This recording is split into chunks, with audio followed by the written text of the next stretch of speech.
আসসালামু আলাইকুম শিক্ষার্থী বন্ধুরা, তোমাদের সবাইকে আজকের পাঠে স্বাগত জানাচ্ছি।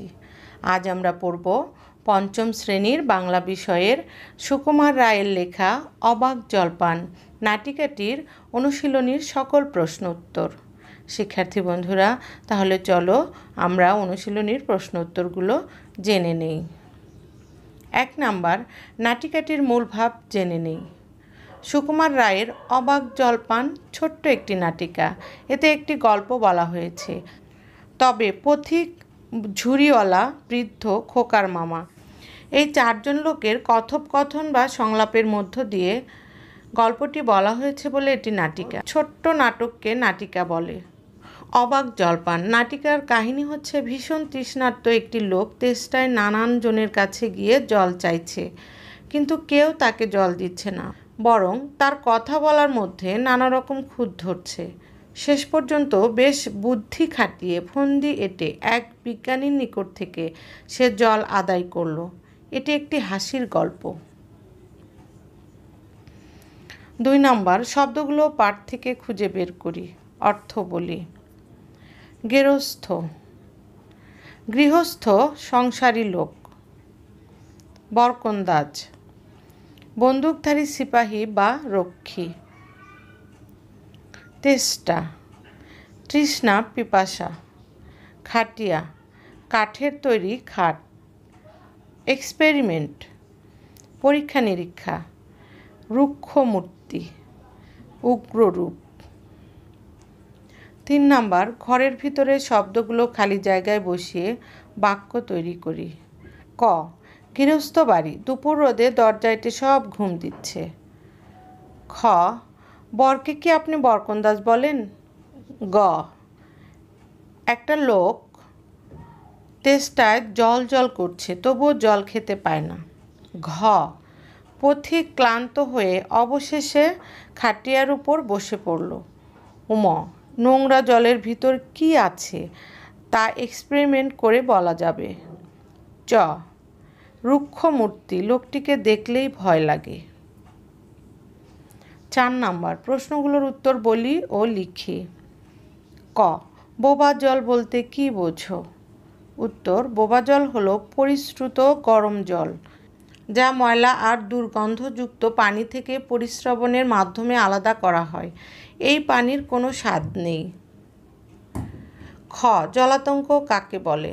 উত্তর, জলাতঙ্ক হলো এমন এক ধরনের জীবাণুবাহী রোগ, যে রোগে আক্রান্ত হলে প্রচণ্ড জলের তৃষ্ণা পায়, কিন্তু জল পান করা যায় না, কারণ জল পান করতে গেলেই গলায় খিস ধরে। ইংরেজিতে এ রোগের নাম হলো হাইড্রোফোবিয়া।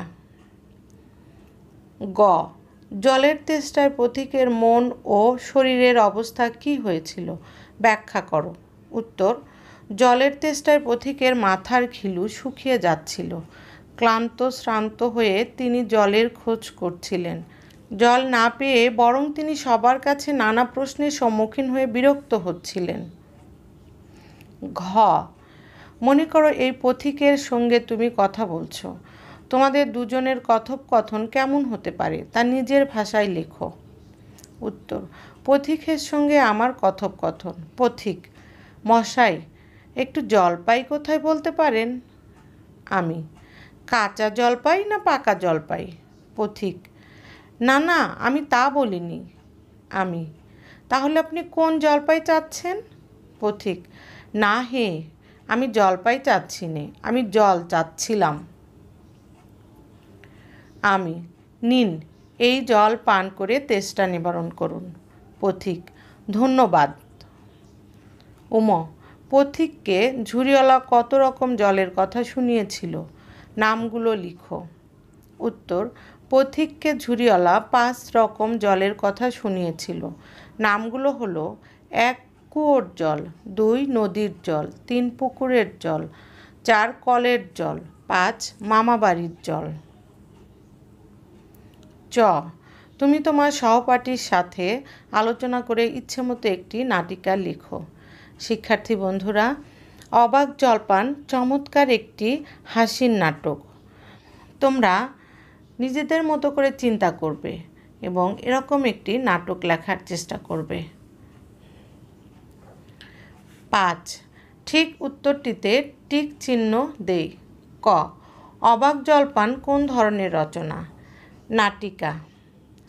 খ, পথিক ঝুড়িওয়ালার কাছে কি চেয়েছিল? জল। গ, কুকুরে কামড়ালে মামা কোন রোগের কথা বলেছিল?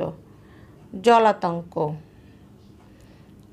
ঘ, পথিক কয়জনের কাছে খাবার জল চেয়েছিল? 3 জন। উম, বৃদ্ধ পথিককে কয় ধরনের জলের কথা বলতে চেয়েছিল? 25। চ, পথিক শেষ পর্যন্ত কার কাছ থেকে খাবার জল পেয়েছিল? মামা। ছ, নাটিকাটিতে বিজ্ঞানীর চরিত্রে কাকে দেখানো হয়েছে? মামা।